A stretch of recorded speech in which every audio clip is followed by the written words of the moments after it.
స్వాగతం. పేదల సేవలో మన ముఖ్యమంత్రి. పేదల సేవలో ముఖ్యమంత్రి కార్యక్రమానికి ఉదయగిరి నియోజకవర్గం వింజమూరుకు విచ్చేయుచున్న ఆంధ్రప్రదేశ్ ముఖ్యమంత్రి గౌరవనీయులు శ్రీ నారా చంద్రబాబు నాయుడు గారికి స్వాగతం.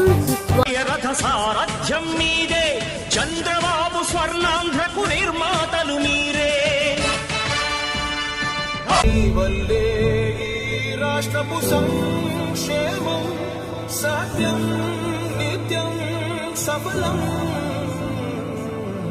జనగణ మంగళ నాయకుడా, ఘనమగు చరితల నాయకుడా, పలుతరములు మము పరిపాలించర స్వామికుడా.